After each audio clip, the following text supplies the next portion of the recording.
Yeah, my name is Edwin Vasquez. This is my installation based on my project, Joshua Tree Chronicles, that I worked endlessly last year. Basically worked the entire year. It started with photography, poetry, short stories, until I mentioned before I received the grant. Basically opened doors for me to start creating. A lot of these things you see here are recycled materials. A representation of the solar plants that are invading our desert, and so this is the representation. I wish I could have brought my black light. A lot of these pieces glow in the dark with the flashlight. They're protected.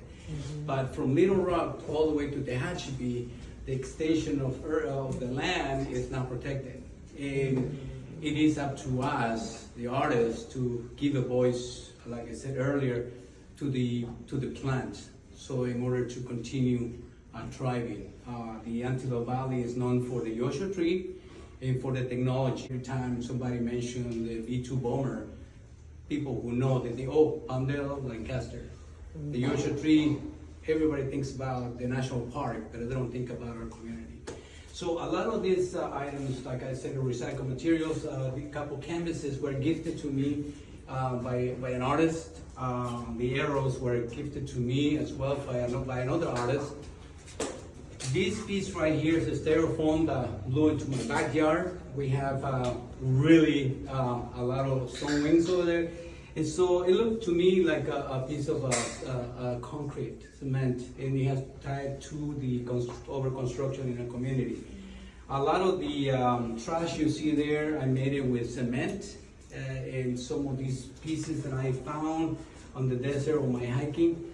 Part of the installation has some of my photography on the little screen, and the QR codes send you to the video. That one send you to the video that inspired this installation.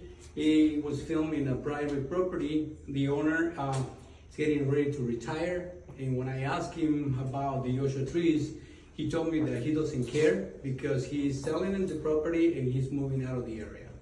And so it has to be said, and that's why I use that. I hope somebody in the future buy the property and use it for our community so they can preserve it. And so this is my project. Thank you so much.